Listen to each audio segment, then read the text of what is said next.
rabbil alamin. Wassalatu wassalamu ala ashrafil anbiya'i wal mursalin wa ala alihi wa sahbihi ajma'in. Subhanaka la ilma lana illa ma 'allamtana innaka antal alimul hakim. Qala rabbi shrah li sadri wa yassir li amri wahlul 'uqdatam min lisani yafqahu qawli.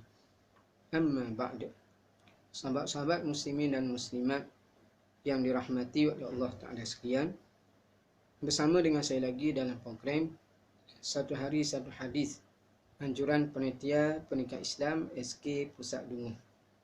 Tajuk kita pada kali ini ialah ramai yang puasanya dan qiyamnya menjadi sia-sia. Hadisnya ialah An Abi Hurairah radhiyallahu anhu qala qala Rasulullah sallallahu alaihi wasallam kam min sha'im laysa lahu min siyamihi illa adh-dhama wa kam min qa'im laysa lahu min qiyamihi illa as-sahar. Rawahu ad-Darimi.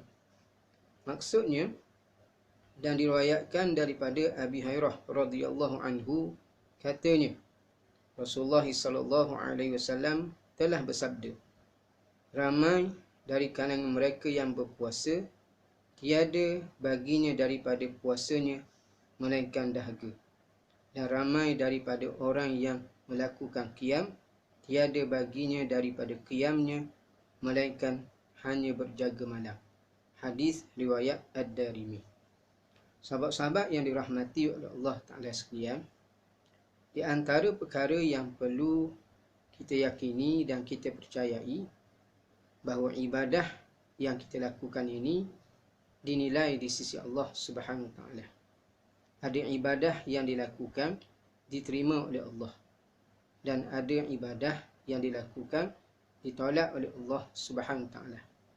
Dan sememangnya kita sebagai hamba Allah, dalam kita melakukan ibadah, kita mengharapkan supaya ibadah yang kita lakukan itu diterima oleh Allah Subhanahu Wa Taala.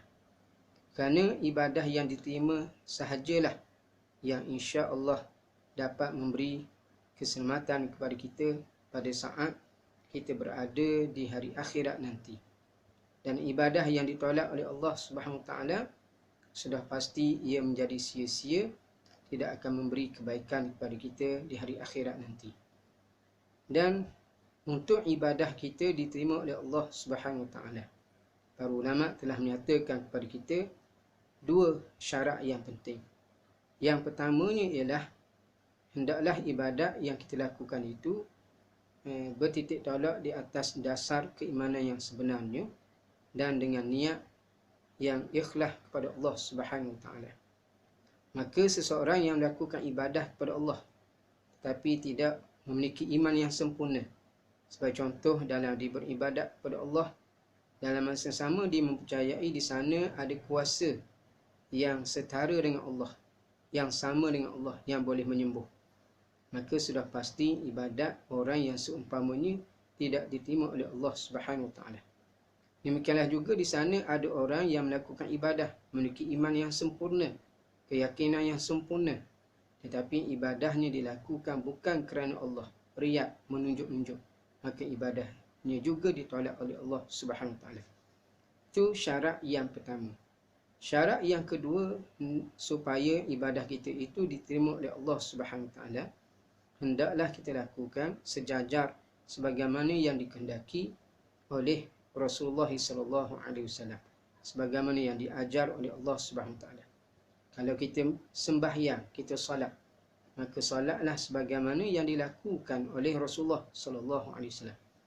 Maka sesiapa yang menunaikan solat tetapi dia tidak menunaikan solat sebagaimana yang diajar oleh Nabi sallallahu alaihi wasallam, sebagai contoh dia solat tetapi tidak melafazkan, tidak menyebutkan takbiratul ihram, sebagai contoh Allahu Akbar, walaupun disemayang dengan akidah yang benar, dengan niat yang ikhlas, tetapi tidak menepati sebagaimana yang dikehendaki oleh Nabi sallallahu alaihi wasallam, maka ibadahnya itu, solatnya itu ditolak oleh Allah.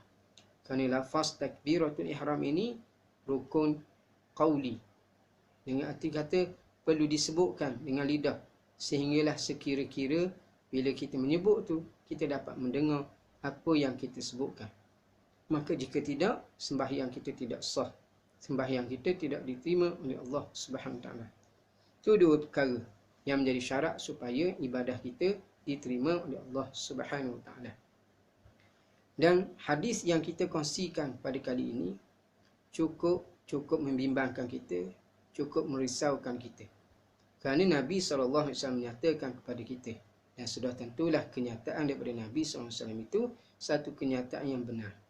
Yang mana Nabi menyatakan ramai yang berpuasa, ramai yang qiyam, tetapi dia tidak memperolehi sesuatu pun daripada kedua ibadah yang dilakukan. Mereka dalam ibadah puasa, dia hanya mendapatkan dahaga. Dalam qiyam, dia tidak akan memperoleh, mereka letih sahaja. Ini yang disebut oleh Rasulullah SAW dalam hadis yang kita kemukakan. Baik, hadis, kita lihat hadis ni satu persatu. Di mana dalam hadis ini Nabi menyatakan kepada kita, kami saim. Kami ini dalam bahasa Arab, dia ada kalanya digunakan untuk bertanya, istifham. So, contoh kita nak tanya harga sebuah buku, maka kita akan sebutkan dalam bahasa Arab, kam thamanu hadzal kitab, berapa harga buku ini. Dan kam dalam bahasa Arab ini juga kadang-kadang dia digunakan, didatangkan atas tujuan khabariyah. Ta'ti khabariyah dengan arti kata kathir, dengan maksud ramai. Itulah satu penceritaan, satu pengkhabaran yang membawa erti, yang bermaksud ramai, sebagaimana yang ada dalam hadis ini. Jadi kam di sini bukan kam istifham, tetapi kam khabari dengan maksud kathir. Yang mana Nabi mengatakan kam min saim, ramai di kalangan mereka yang berpuasa. Nabi sebut dengan nakirah, ramai orang yang berpuasa, ramai di kalangan orang yang berpuasa. Yang mana ia memberi kefahaman kepada kita bahawa sesiapa pun berkemungkinan terlibat ataupun tergolong di kalangan apa yang disebutkan oleh Nabi SAW. Saya pun berkemungkinan tergolong. Sahabat-sahabat yang mendengar ni pun berkemungkinan tergolong daripada apa yang Nabi SAW sebutkan ini. Oleh kerana itu hadis ini cukup menakutkan kita, membimbangkan kita, sehingga kita takut ibadat kita ni tidak diterima oleh Allah Subhanahu Wa Taala. Yang mana Nabi mengatakan ramai daripada orang yang berpuasa, laisa lahu, tiada baginya. Bagi siapa? Bagi yang berpuasa itu, min siyamihi, daripada puasanya. Dengan maksud apa dia? La hasila, ai laisa lahu ai hasila au hazzun. Tiada hasilun au hazzun, tiada baginya hasil ataupun bahagian, illa az-zama, malaikat apa dia? Malaikat dahaga. Yakni apa keuntungan, apa bahagian yang didapat daripada ibadah puasa? Tiada baginya malaikat az-zama, malaikat dahaga. Dahaga sahaja yang didapat. Nak menunjukkan ini sebagai satu kiasan, yang mana ibadah yang dilakukannya dia tidak dapat malaikat abdi dahaga. Nak menunjukkan bahawa ibadahnya sia-sia, tidak mendapat pahala daripada Allah. Yang didapatnya ialah dahaga. Baik, itu yang disebut berkenaan dengan ibadah puasa. Demikian juga dalam masalah qiyam. Dan ramai orang yang qaim, yang qiyam, yang melakukan ibadah pada waktu malam. Kalau bulan puasa ni dengan tarawih, dengan witir, selain daripada apa dia, maghrib, selain daripada isyak, tahajud dan seumpamanya. Yang mana Rasulullah menyatakan ramai yang melakukan ibadah pada waktu malam, daripada solat tarawih dan seumpama itu, yang mana laisa lahu, tiada baginya, bagi orang yang menghidupkan malam itu, min qiyamih, daripada qiyamnya, illa sahar, mereka sahar. Apa maksud sahar? Sahar ini dengan maksud lam yanam, la yanam al-laila, itulah kullal layl, lam yanam kullal layli au ba'dah, itulah tidak tidur sepanjang malam ataupun sebahagian daripada malam. Itu maksud as-sahar. Maksud daripada ibadat qiyam, dia tak dapat mereka sekadar berjaga malam, tak tidur, ataupun sebahagian daripada malam sahaja.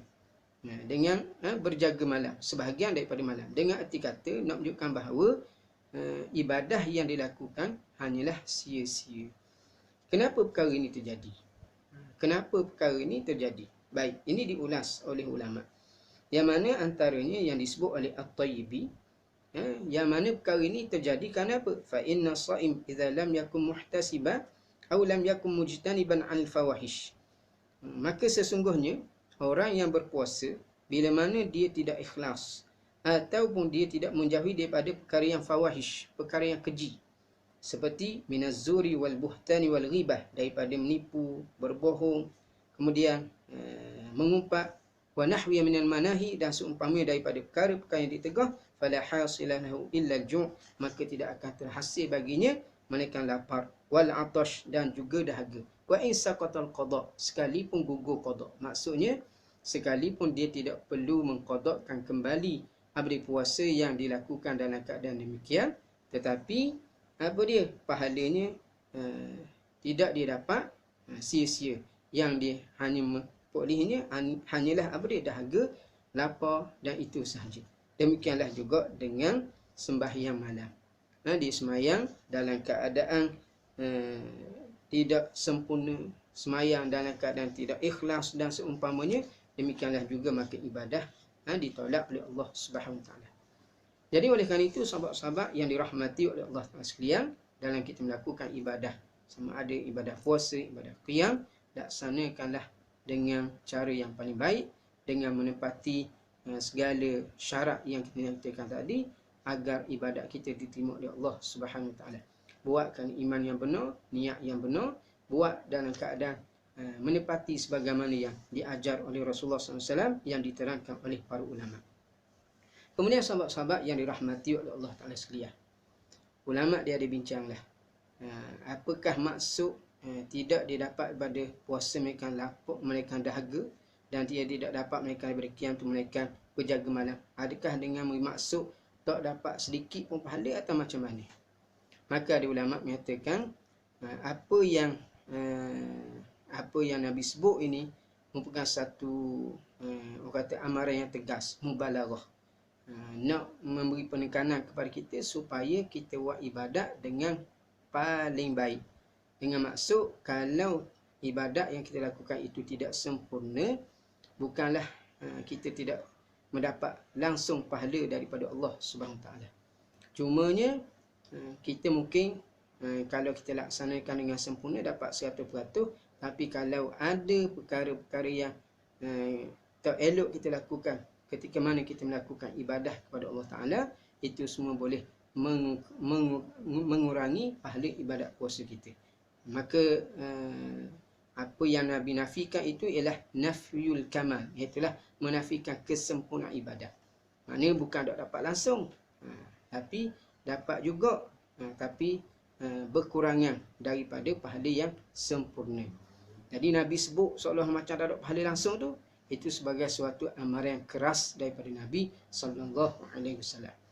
Dan ada juga ulama kata, maksud tak dapat tu bila?